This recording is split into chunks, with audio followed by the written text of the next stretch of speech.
Hello दोस्तों, जय हिंद जय भारत। तो आप सभी लोग कैसे हो? आशा है आप लोग सब बढ़िया होंगे और आपकी तैयारी बहुत अच्छी चल रही होगी और आपने अपनी स्टडी को कंटिन्यू रखा होगा, डेली का गोल पूरा करते होंगे। हम लोग जो क्रिया कर रहे थे उसमें हम नेक्स्ट हमने 230 नंबर पेज तक कंप्लीट कर लिया था और आज हम करेंगे 231 नंबर पेज से। वो पहले वाला वीडियो बीच में रह गया था, उसके लिए सॉरी। आज से हम इसको कंटिन्यू करेंगे। शुरू करते हैं भाई।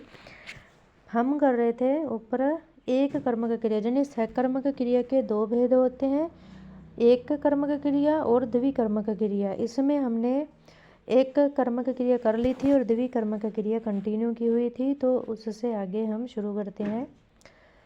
पहले वाले वाक्य में दी क्रिया के लिए पुस्तक तो चाहिए थी, देने के लिए श्याम भी चाहिए।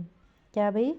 देने के लिए श्याम भी चाहिए, क्योंकि ये देखो एग्जाम्पल दिया हो ना, द्विकर्म क्रिया में राम ने श्याम को पुस्तक दी, तो इसमें क्या बोल रहा है। और सेकंड जो हमारा एग्जाम्पल है वो है मैंने पुलिस को चोर पकड़वा दिया।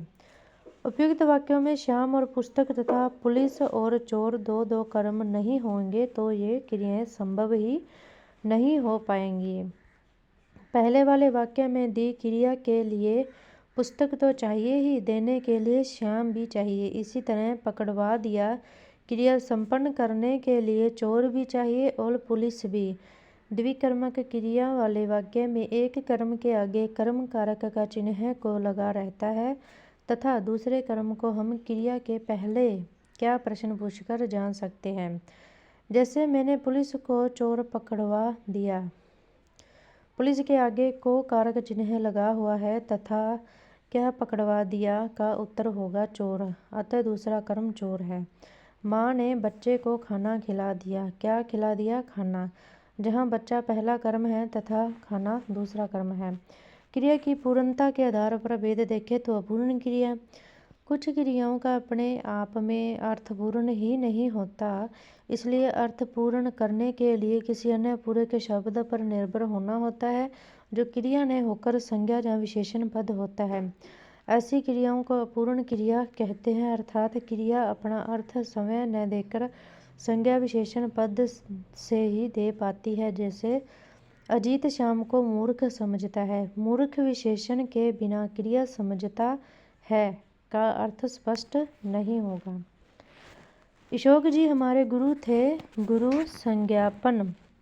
संज्ञापद के बिना थे का अर्थ स्पष्ट नहीं होता। स्पष्ट है कि इन वाक्यों में प्रयुक्त पूरक मूर्ख गुरु दोनों संज्ञापद का लोप कर देने से वाक्य में पूर्णता नहीं आती। ऐसे पूरक कर्म पूरक कहे जाते हैं जो विशेषण और संज्ञा दोनों ही हो सकते हैं।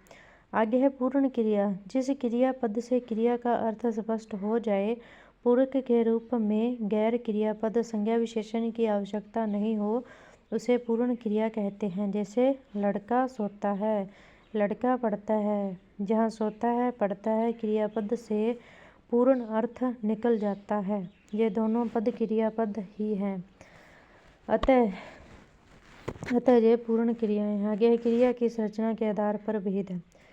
प्रेरणार्थक क्रिया, जहाँ कर्ता खुद क्रिया को न करके दूसरे को क्रिया करने की प्रेरणा देता है, वहाँ प्रेरणार्थक क्रिया होती है। जहाँ कर्ता भी क्रिया तो करता है किंतु वह प्रेरणा देने की क्रिया करता है। प्रेरणार्थक क्रियाओं में वाह लगता है। नरेश ने नाई से बाल कटवाए, ठीक है। फिर सुनीता ने अर्चना से पत्र लिखवाया, मोहन ने माली से धूप कटवाई। सभी प्रेरणार्थक क्रियाएं सकर्मक होती हैं। मुख्य क्रिया तथा सहायक क्रिया। मुख्य क्रिया के अर्थ को पूरा करने में सहायता करने वाला क्रियापद सहायक क्रिया कहलाता है। जैसे मैं गया हुआ था, जहाँ गया मुख्य क्रिया है तथा हुआ था सहायक क्रिया है। सुरेश सुन रहा था, सुन मुख्य क्रिया है तथा रहा था सहायक क्रियाएं हैं। हिंदी में सहायक क्रियाओं का योग बड़ा व्यापक है। डालना, चुकना, सकना, पाना, लेना, देना, आना, जाना, खाना, होना, करना, रहना, पढ़ना इत्यादि सहायक क्रियाएं हैं। यद्यपि इनमें से कुछ क्रियाएं जैसे डालना, लेना, देना, जाना, खाना आदि मुख्य क्रिया के रूप में भी प्रयुक्त होती है। लड़का अखबार को जल्दी पढ़ डालता है। डालता सहायक क्रिया है। लड़का गिलास में पानी डालता है। डालता मुख्य क्रिया है। सुनील अपने माता पिता को हर महीने रुपए देता है। देता मुख्य क्रिया। सुनील को जब भी कहो वह गाना गा देता है। देता सहायक क्रिया। आगे है नाम धातु क्रिया।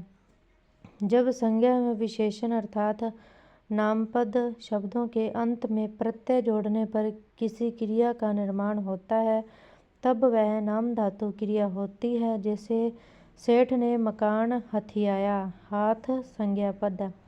मुझ पर दृश्य फिल्माया। फिल्म संज्ञा पद है। लड़की बतियाई।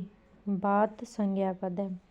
आगे पूर्वकालिक क्रिया। जब कर्ता एक कार्य समाप्त कर उसी पल दूसरा कार्य आरंभ करता है तब पहली क्रिया पूर्वकालिक क्रिया कहलाती है। पूर्वकालिक क्रिया के अंत में कर लगता है। सोकर, उठकर, जाकर आदि। बच्चे दूध पीकर सो गए।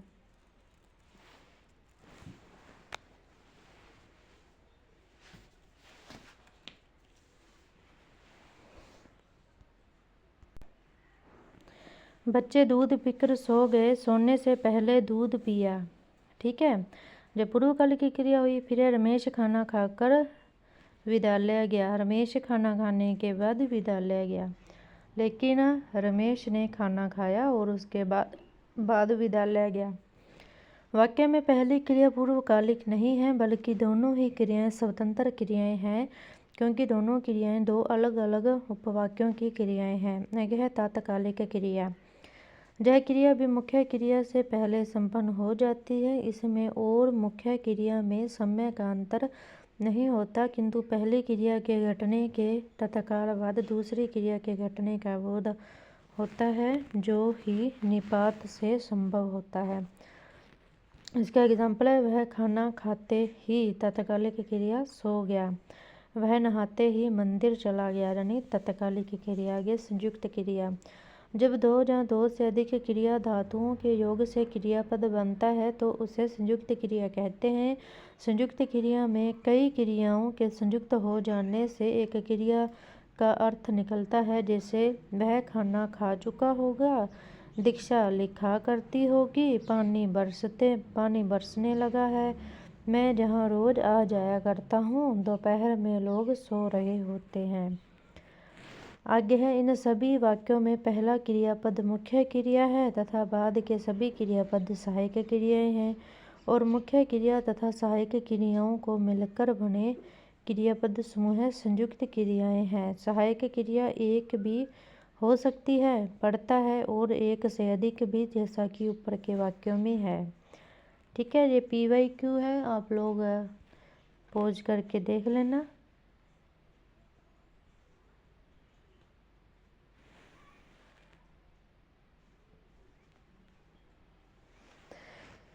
ठीक है। इसमें PYQ के साथ साथ इन्होंने के एग्जाम्पल भी दे रखे हैं, आप लोग इन्हें पॉज करके देख लेना। आगे है व्याकरणिक कोटियाँ जैसे काल, लिंग, वचन, कारक, वाच्य, वृत्ति, पक्ष। तो इन सबको करते हैं भाई। पदों का रूपांतरण। संज्ञा, सर्वनाम, विशेषण पदों का रूपांतरण करने वाले आधार हैं। लिंग, वचन, पुरुष और कारक अवस्था विशेषण तथा क्रिया रूपों में रूपांतरण या विकार के आधार हैं।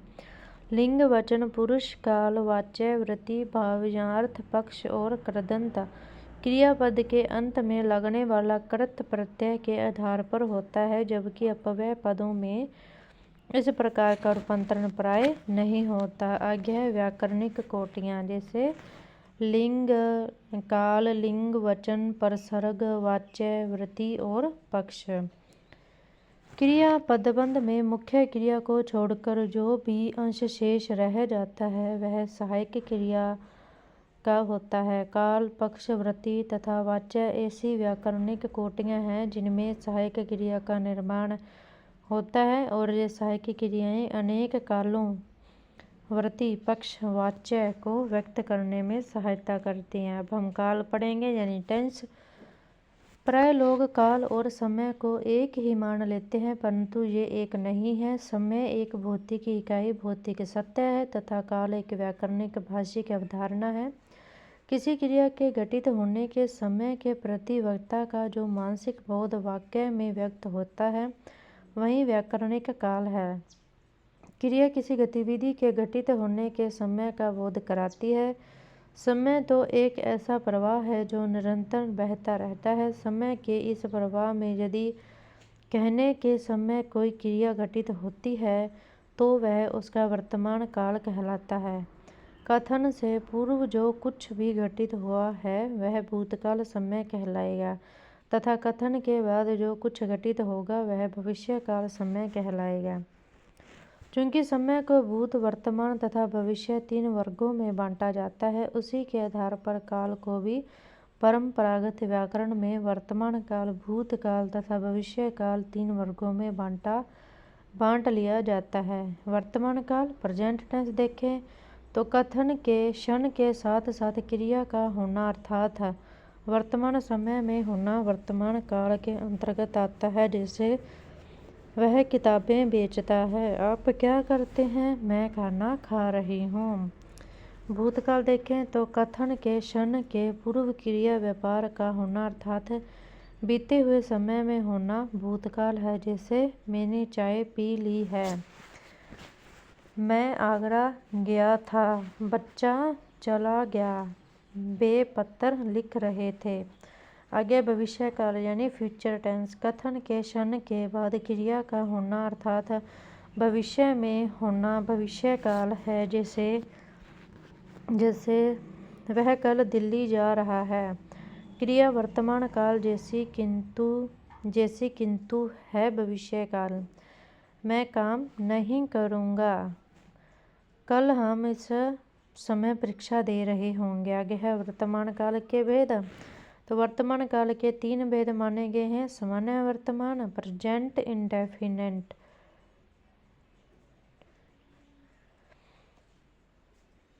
जिस क्रिया से वर्तमान काल में क्रिया का होना या करना पाया जाता है उसे सामान्य वर्तमान काल कहते हैं। जैसे लड़का जाता है, लड़के जाते हैं, लड़का रोज जल्दी उठता है।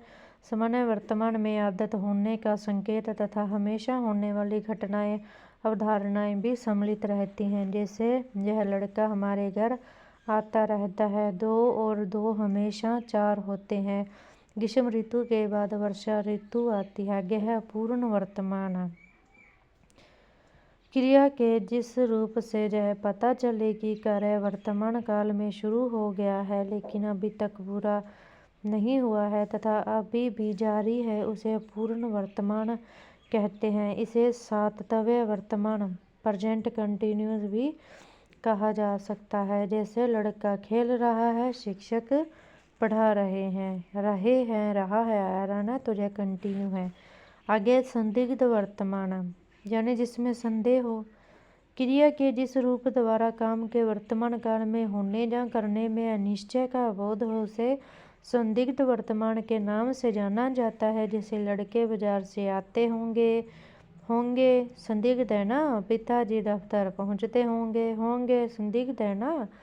संदिग्ध वर्तमान में मुख्य क्रिया वर्तमान काल की रहती है। आता, पहुंचता, पढ़ता। संदिग्ध वर्तमान में मुख्य क्रिया वर्तमान काल की रहती है। आता, पहुंचता, पढ़ता, चलता तथा सहायक क्रिया के रूप में होगा, होंगे, होंगी रहती है। भूतकाल के भेद। भूतकाल के निम्नलिखित 6 भेद होते हैं। पहला है सामान्य भूत, सिंपल पास्ट और पास्ट इंडेफिनिट।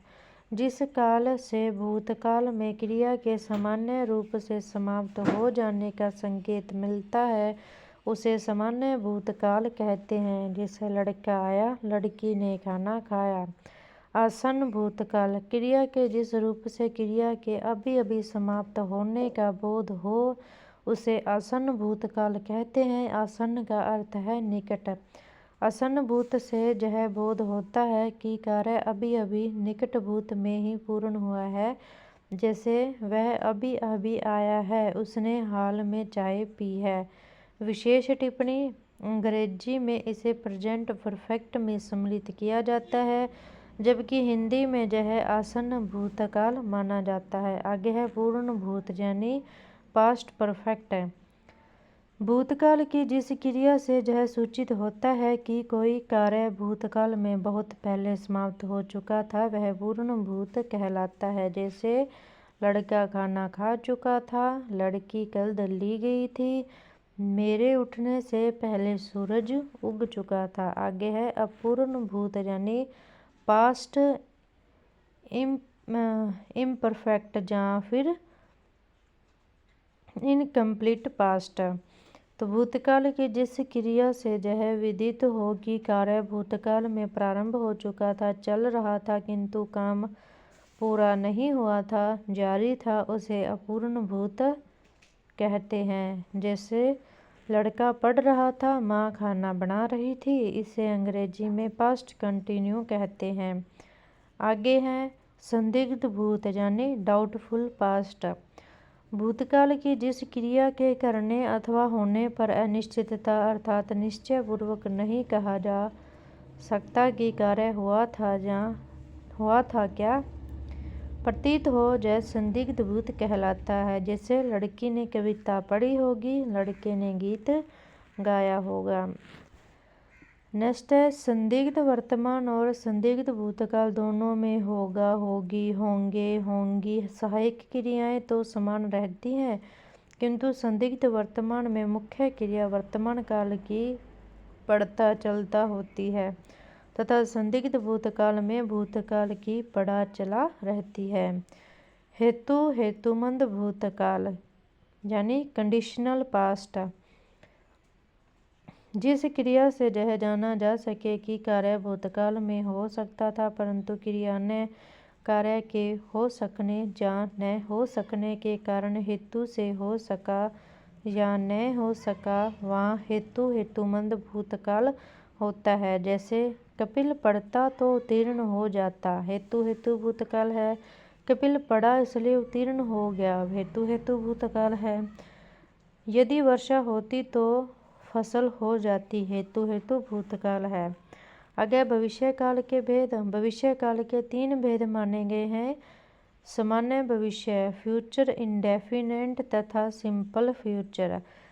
भविष्य काल की जिस क्रिया से यह सूचित हो कि क्रिया भविष्य में एक या अनेक बार होगी, उसे सामान्य भविष्य कहते हैं। जैसे माली पौधों में पानी देगा, हम सब खेलने जाएंगे, हम आज शाम आपके जहाँ आ रहे हैं।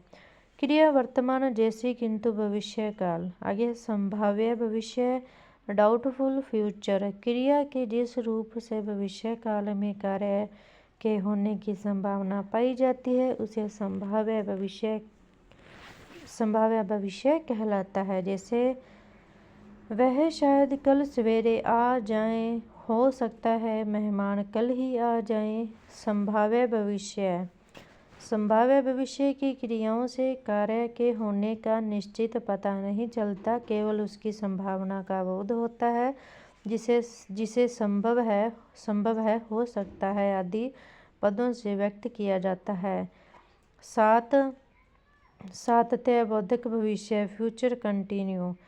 जिस क्रिया रूप से भविष्य में कार्य के जारी रहने या निरंतरता का बोध हो, से सातत्य बोधक भविष्य कहते हैं। जैसे कल हम इस समय परीक्षा दे रहे होंगे, हमारे पहुंचने के समय पुनीत पढ़ रहा होगा। नेक्स्ट यहाँ पर PYQ दिए गए हैं, आप इसको पॉज करके पढ़ सकते हैं और नीचे इनके आंसर भी आपको दिए गए हैं। नेक्स्ट हमारा पार्ट है लिंग क्या होता है, इसके कितने प्रकार होते हैं, इन सब की जानकारी हम जहाँ लेंगे। लिंग हिंदी में 2 लिंग हैं, पुल्लिंग और स्त्रीलिंग। संस्कृत का नपुंसक लिंग हिंदी में पुल्लिंग या स्त्रीलिंग के रूप में विभाजित हो गया है और इसी से हिंदी भाषियों को हिंदी भाषा के लिंग की अवधारणा को समझने में बहुत कठिनाई होती है। दरअसल कौन से शब्द पुल्लिंग हैं और कौन से स्त्रीलिंग, इसके कोई स्पष्ट नियम तो नहीं है। हिंदी के व्याकरणों ने जितने नियम बनाए उतने ही अपवाद भी प्रसिद्ध हो गए हैं। यदि आकारांत शब्द पुल्लिंग है और इकारांत शब्द स्त्रीलिंग है तो आकारांत शब्द स्त्रीलिंग भी है और इकारांत शब्द पुल्लिंग भी है। आकारांत पुल्लिंग, आकारांत स्त्रीलिंग, इकारांत और इंकारांत पुल्लिंग, इंकारांत स्त्रीलिंग। जैसे पुल्लिंग में देखें तो इसमें आ जाएगा, इसमें है झंडा, घड़ा, मटका, देवता, पंखा, नाला, धनिया, काढ़ा, गजरा, पुदीना, कहवा, खीरा, रायता, करेला, झुमका, लोहा, तांबा, पपीता, पारा, मूंगा। ये सभी पुल्लिंग हैं। स्त्रीलिंग में देखेंगे तो स्त्रीलिंग में आ जाएंगे हमारे दशा, माला, लता, कथा, भाषा, धारा, कविता, पूजा, अनुजा, शिक्षा, परीक्षा, विधवा, आज्ञा, विद्या, दया, कृपा। फिर पुल्लिंग में आएंगे कवि, मोती, पति, दही, रवि, घी, हरि, पानी, यति, मुनि, शशि। स्त्रीलिंग में आएगा झंडी, घड़ी, मटकी, देवी, पंखी और नाली। नेक्स्ट है निम्नलिखित संज्ञाएं नित्य पुल्लिंग में ही प्रयोग में ली जाती हैं। जिस समर्ग में वह संज्ञा है उसके स्त्रीलिंग और पुल्लिंग दोनों रूप मिलते हैं। तो जैसे है उल्लू, खरगोश, पंछी, मच्छर। सेकंड है मनुष्य, भेड़िया, गिद्दड़, कौवा।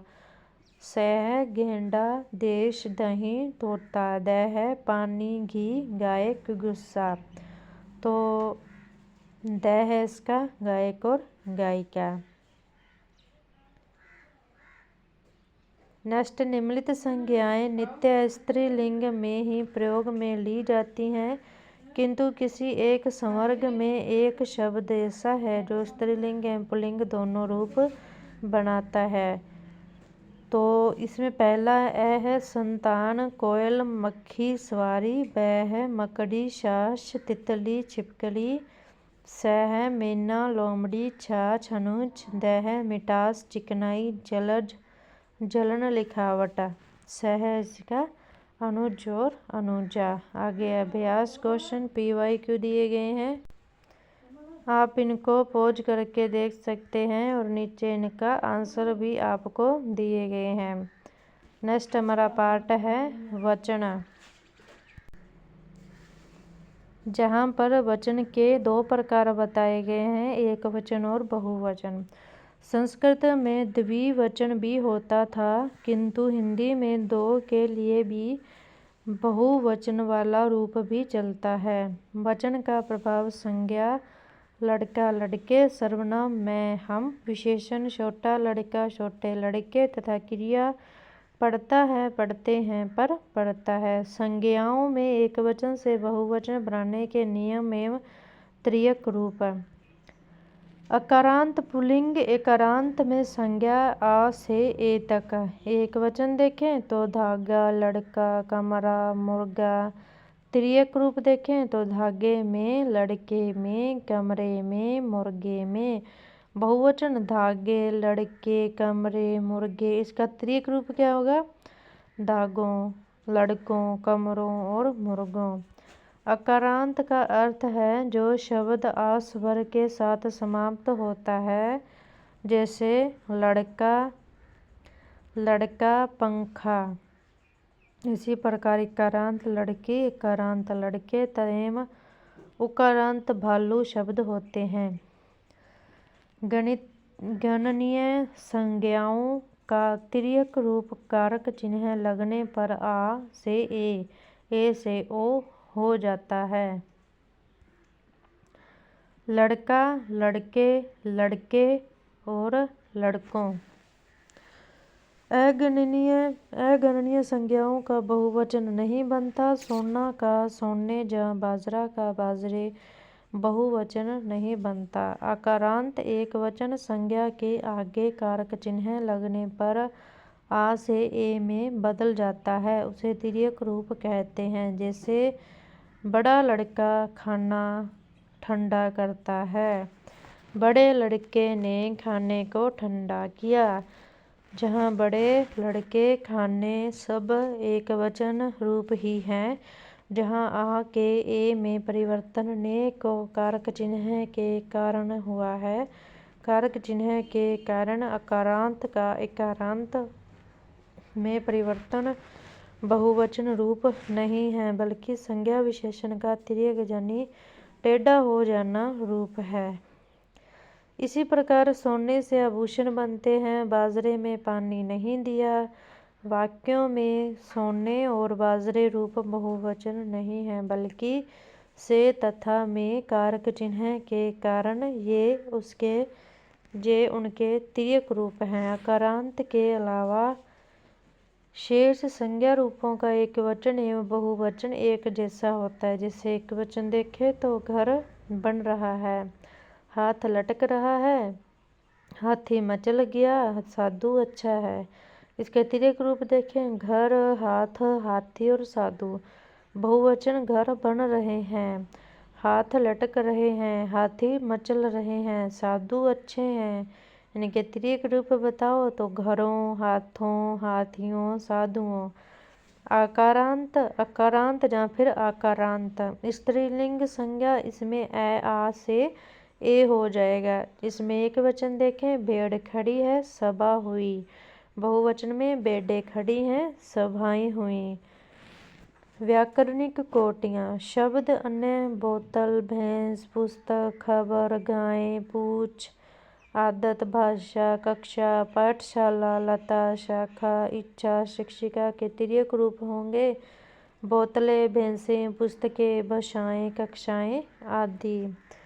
इकारांत स्त्रीलिंग देखे तो ई का इया हो जाएगा। तो इसमें एक वचन देखें, नाली साफ है, नीति अच्छी है। बहुवचन देखें, नालियाँ साफ है, नीतियाँ अच्छी हैं। इनके तिर्यक बहुवचन बन जाएंगे नालियों और नीतियों। अन्य शब्द में घोड़ी, कुर्सी, अशरफी, साड़ी, हड्डी, दरी और बाल्टी। और तिर्यक रूप में अंगूठी, छुरी, चिंटी, लकड़ी, रीति, जाति, पंक्ति। बहुवचन देखें तो ई से ई का इयो हो जाएगा। चिंटी बहुवचन, चिंटी का बहुवचन बनेगा चींटियों। घोड़ी का बहुवचन घोड़ियों। आगे है उकारांत।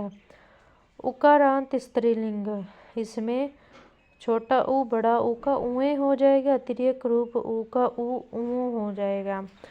तो इसका एक वचन देखें, वधू वधू बैठी है, वस्तु अच्छी है। बहुवचन देखें, बहुएं वधुएं बैठी हैं, वस्तुएं अच्छी हैं। इनका तिर्यक रूप देखें तो बहुओं और वस्तुओं। आगे है या अंत वाली, जहाँ पर या का याए हो जाएगा और इसका तिर्यक रूप या का याओ हो जाएगा। एक वचन देखें, खटिया टूट गई, गुड़िया अच्छी है। इसका बहुवचन बनाओ, खटियाएँ टूट गई, गुड़ियाएँ अच्छी हैं। इनका तिर्यक रूप देखें तो खटियाओं और गुड़ियाओं। चिंटी से चिड़िया बनता है, चिड़ी से चिड़िया बनता है और चिड़ियों से चिड़ियाएँ नहीं बनता। ठीक है। बहुवचन सूचक शब्द लगाकर तो लोग, जन, सब, गण, वृद्ध, वर्ग आदि बहुवचन बनाना। नेता लोग, शिक्षकगण, शिक्षकगण, गुरुजन, भक्तजन, नारी वृद्ध, भाई लोग, विद्यार्थी वर्ग, आप सब, तुम सब, मुनिगण, बच्चा लोग। नित्य एक वचन शब्द देखें तो हिंदी में कुछ शब्द नित्य एक वचन होते हैं, अर्थात ये हमेशा एक वचन के रूप में ही प्रयुक्त होते हैं, उनका बहुवचन रूप होता ही नहीं। जे सामान्यतः द्रव्यवाचक अगणितीय अगणनीय संज्ञाएं होती हैं और उनका बहुवचन रूप होता ही नहीं, जैसे वर्षा, लोहा, सोना, पानी, घी, दूध, मक्खन आदि। कुछ समूहवाचक शब्दों जनता, प्रजा आदि के भी बहुवचन रूप नहीं बनते। इन शब्दों के तिर्यक रूप वर्षाएं, प्रजाएं, जनताएं आदि भी नहीं बनते। नित्य बहुवचन शब्द। हिंदी में कुछ शब्द हमेशा बहुवचन में ही काम में लिए जाते हैं, उनका एक वचन रूप होता ही नहीं, जैसे दर्शन। बड़ों के देवता के दर्शन सम्मानजनक संदर्भ होने के कारण। हस्ताक्षर तो एक से अधिक अक्षरों से मिलकर हस्ताक्षर बनने के कारण। नेक्स्ट है हमारा आंसू। आंसू एक साथ दोनों आंखों से आने के कारण आंसू शब्द एक वचन में भी प्रयुक्त हो सकता है, जैसे उसकी दाईं आंख का आंसू मेरी हथेली पर टपक पड़ा। प्राण, मरीज के प्राण निकल गए। एक पर एक, सांसों की श्रृंखला, बहुवचन के अर्थ में प्राण शब्द प्रयुक्त होता है। दाम, चीज़ों के दाम कम हो गए। दाम के बढ़ते घटने का संबंध सामान्यतः एक साथ अनेक चीज़ों से होता है। रोंगटे, भय से रोंगटे खड़े हो गए। शरीर के सभी बाल एक साथ खड़े होते हैं, केवल एक बाल नहीं खड़ा होता। रोम, बेटी के सफल होने से रोम पुलकित हो गए। एक साथ अनेक रोम बाल पुलकित होते हैं, एक रोम नहीं। आगे है नेत्र। नेत्र झुक गए।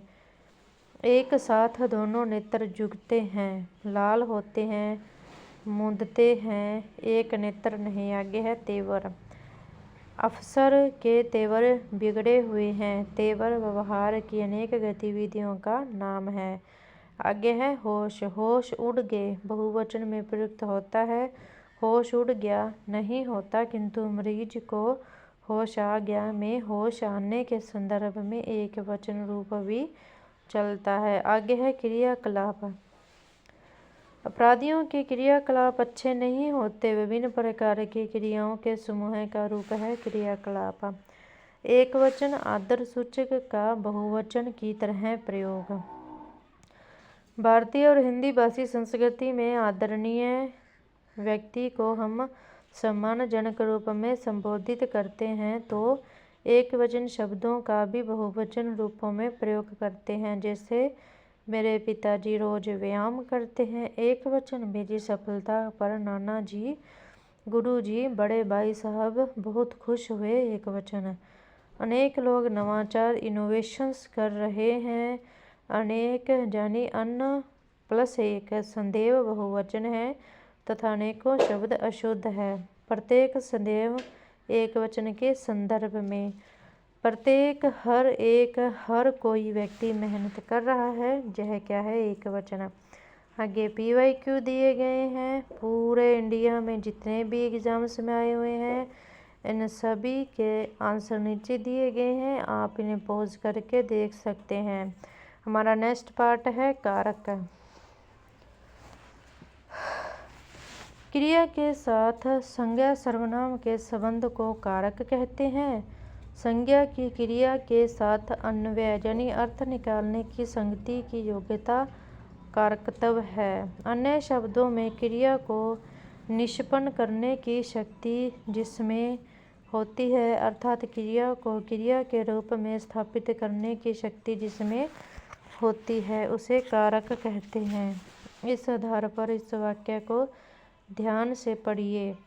इसमें हिंदी के सभी 8 कारक विद्यमान हैं। सुनो। संबोधन। दशरथ के संबंध पुत्र राम ने यानी कर्ता अयोध्या से अपादान जाकर लंका में अधिकरण सीता को प्राप्त करने के लिए यानी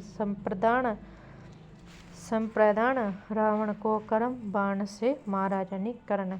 तो ये सब बातें आपको समझ में आ गई कारक को लेकर। चलो आगे चलते हैं। इस वाक्य में क्रिया पद है मारा तथा संज्ञा पद है दशरथ, पुत्र राम, अयोध्या, लंका, सीता, रावण तथा बाण। इन सभी संज्ञा पदों का मारा क्रिया से किसी न किसी प्रकार का संबंध है, यह संबंध ही कारक कहलाता है।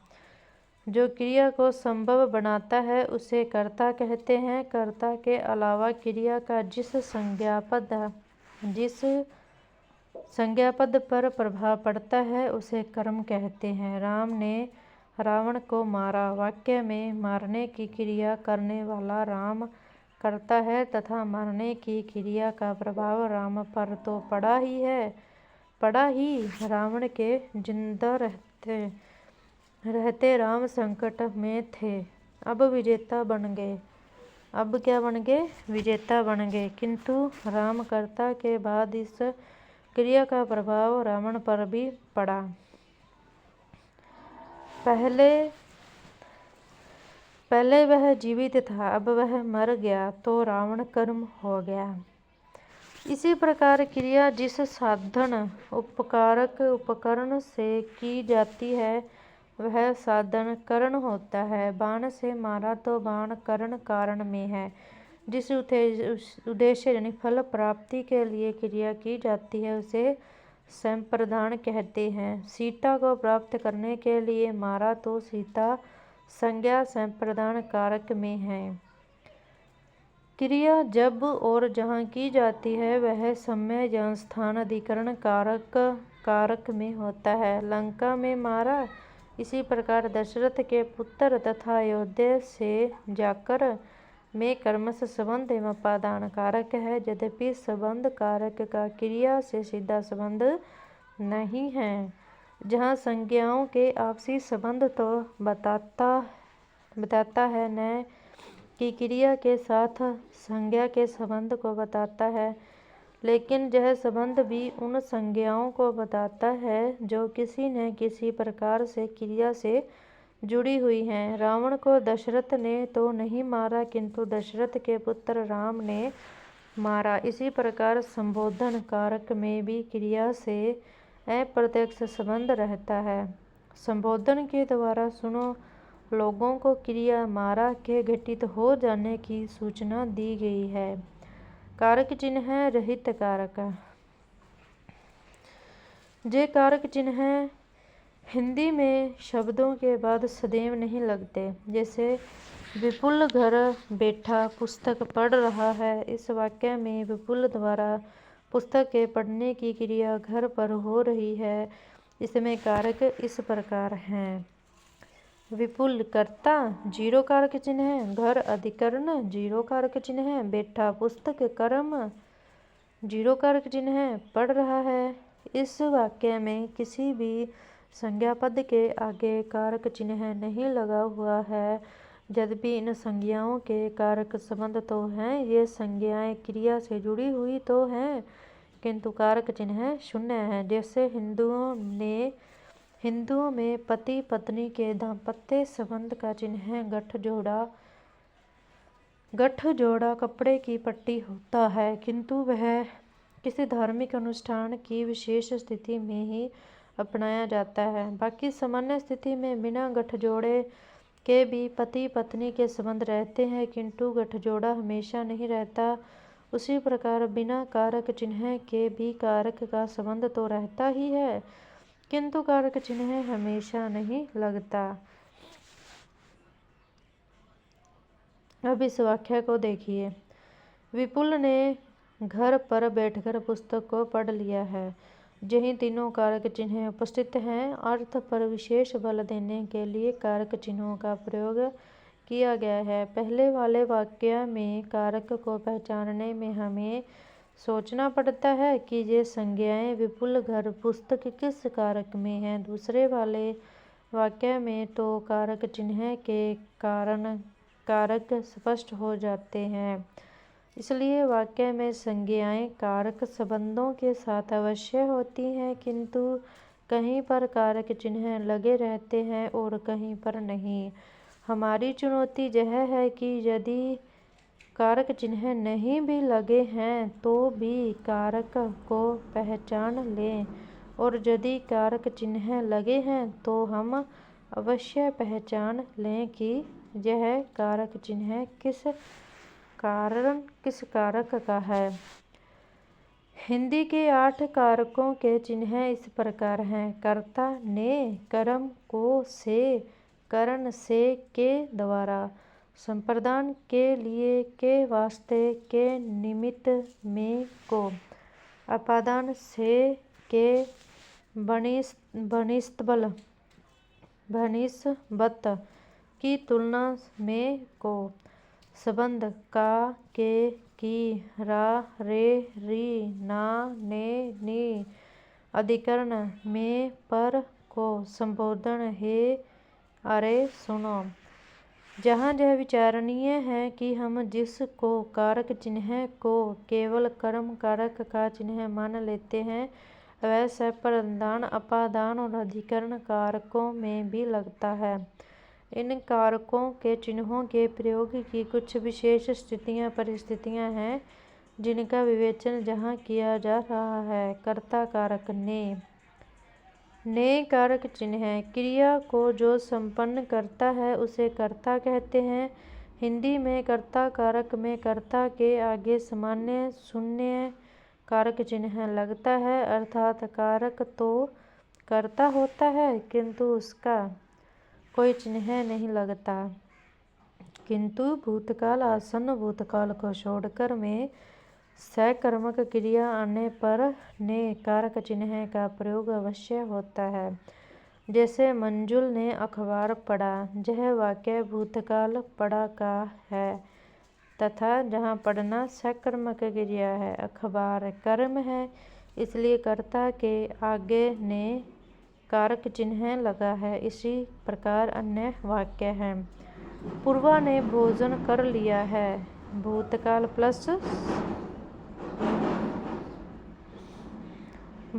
प्लस सकर्मक क्रिया। निखिल ने अच्छा काम किया, भूतकाल प्लस सकर्मक क्रिया। अपवाद खांसना, छींकना, थूकना अकर्मक क्रियाएं हैं किंतु इनके आगे भूतकाल में ने कारक चिन्ह लगता है।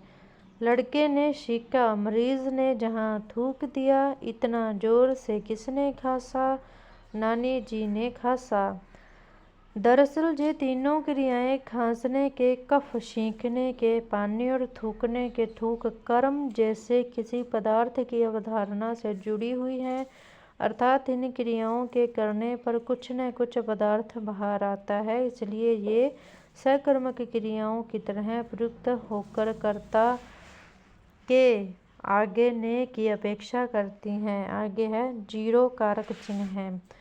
भूतकाल सकर्मक क्रिया को छोड़कर अन्य स्थितियों में कर्ता के आगे ने कारक चिन्ह नहीं लगता।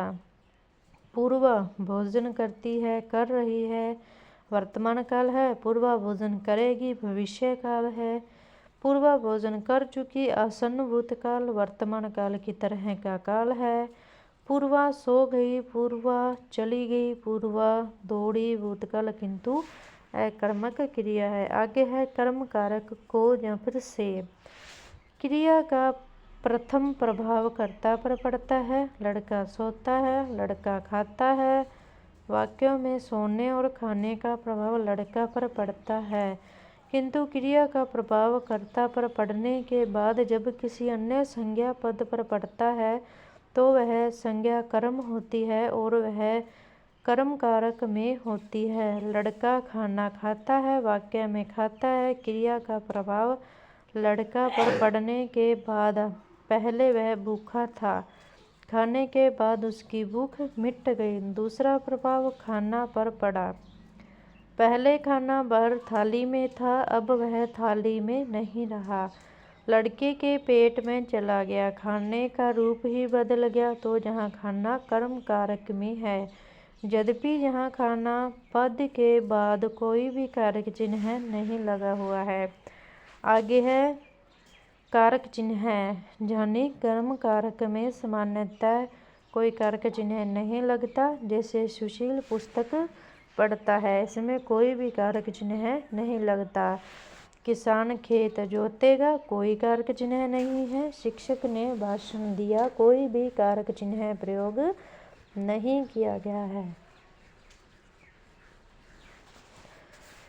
नेक्स्ट है, जब कर्म कारक के कोई कारक चिन्ह नहीं लगता तो क्रिया के पहले क्या प्रश्न पूछकर कर्म को पहचान सकते हैं। जैसे क्या पढ़ता है, पुस्तक पढ़ता है, क्या जोतेगा, खेत जोतेगा, क्या दिया, भाषण दिया। अब है को कारक चिन्ह है। कर्म कारक का चिन्ह सामान्यतः शून्य होता है, किंतु कर्म पर बल देने के लिए को का प्रयोग किया जाता है। लड़का इस खाने को तो खाएगा ही, है ना। को कारक चिन्ह आगा। माँ ने धोबी को कपड़े दिए, पुलिस चोर को नहीं पकड़ेगी तो और क्या करेगी। मैं सुदीप को समझाकर ही मानूंगा। दरअसल सुदीप को ही समझाने की जरूरत है। द्विकर्मक क्रिया और कर्म कारक चिन्ह है। जब एक क्रिया को संपन्न करने के लिए दो कर्मों की आवश्यकता होती है, अर्थात यदि वह क्रिया दो कर्मों के बिना घटित ही नहीं हो सकती तो वह द्विकर्मक क्रिया कहलाती है। उस क्रिया के प्रथम कर्म के बाद को कारक चिन्ह लगता ही है। जैसे गांधी जी ने देश को आज़ादी दिलवाई, सुदीप ने पुलिस को चोर पकड़वाया, माँ ने बच्चे को खाना खिलाया, ग्वाला गाय को दूध धोता है। जहाँ ऊपर के तीनों वाक्यों में दो दो कर्म हैं, देश और आज़ादी, पुलिस और चोर तथा बच्चा और खाना। इसमें मुख्य कर्म जो क्रिया के ठीक पहले आ रहा है, उसके आगे तो शून्य कारक चिन्ह लगा हुआ है, किंतु उसके पहले वाले गौण कर्म के को कारक चिन्ह लगा हुआ है। कर्म वाच्य वाले वाक्यों में बिना कर्ता कारक के कर्म कारक का प्रयोग भी हो सकता है।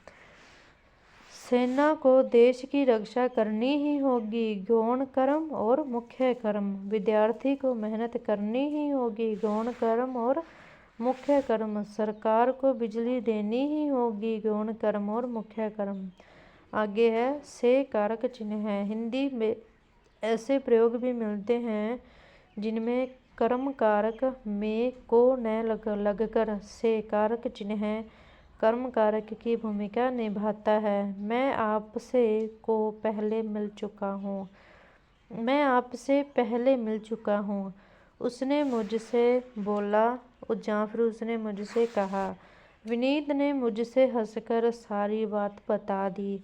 करण कारक से के द्वारा क्रिया की फल प्राप्ति में जो समय साधन हो या जिस शब्द के व्यापार कार्य के बाद बिना किसी व्यवधान के तुरंत क्रिया की फल प्राप्ति हो, वहीं उसका करण होता है। क्रिया की संज्ञा के साधन कारण हेतु साथ से संपन्न होती है, वह संज्ञा करण कारक में होती है तथा उसके आगे से के द्वारा या शून्य कारक चिन्ह लगता है। जैसे से कारक चिन्ह है। मेरे हाथ से काम नहीं हो रहा, लोगों से के साथ छल मत करो।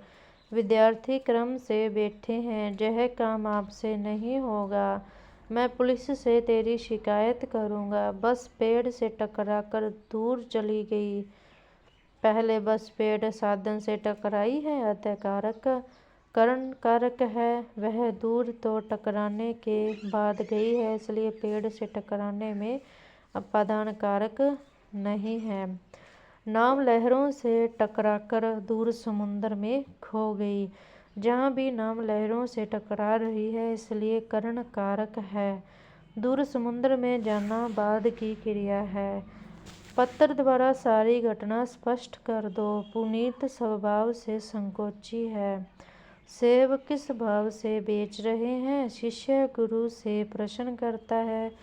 आगे है जीरो कारक चिन्ह। हिंदी में कुछ वाक्यों में करण कारक से युक्त पद बिना किसी कारक चिन्ह के प्रयुक्त होते हैं। जैसे यह काम मेरे हाथों से ही होना था, वह अपने हाथों से लाचार है। अन्नदाता किसान समय भूखों से मर रहे हैं, दोनों दूधों से नहाओ, पूतों से फलो।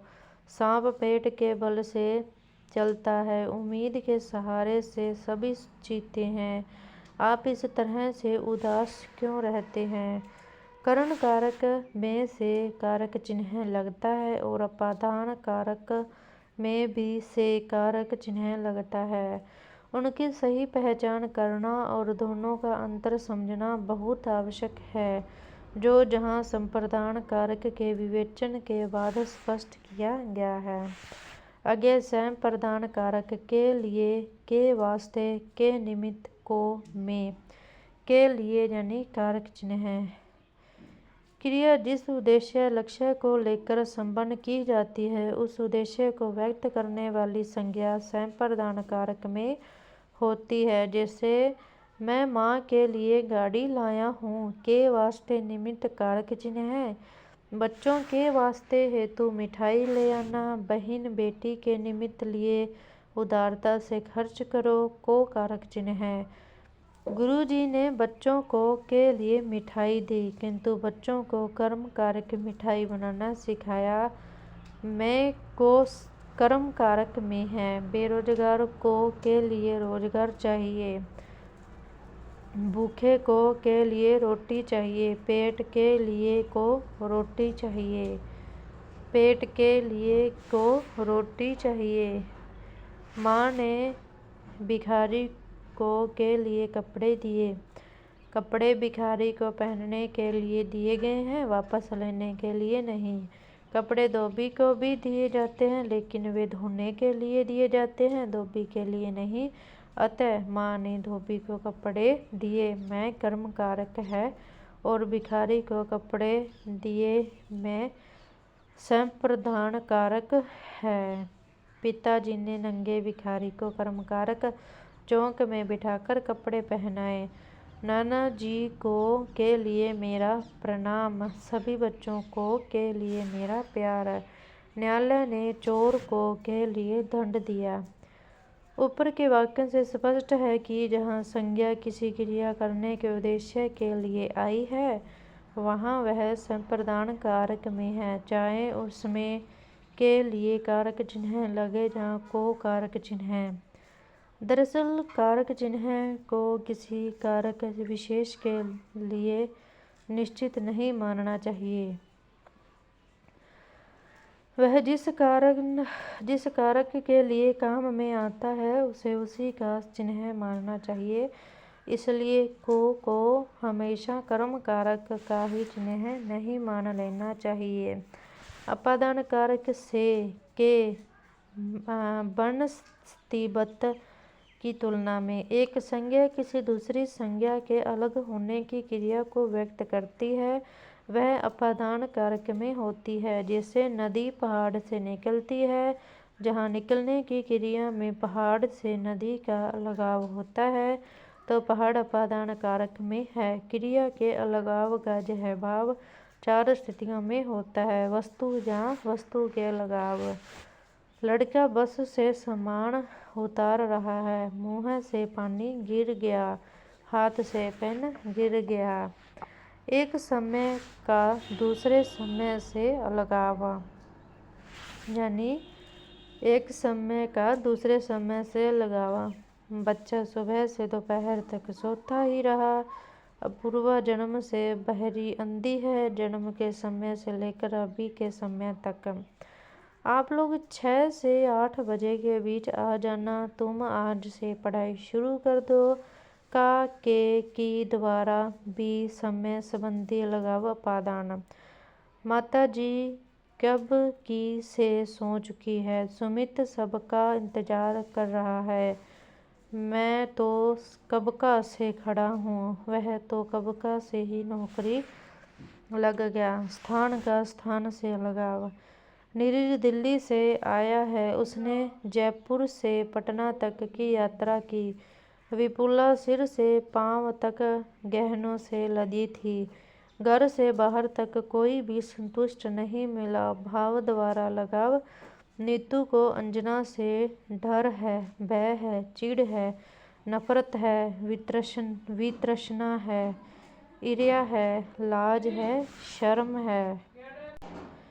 गुरु शिष्य से विद्या ग्रहण करता है।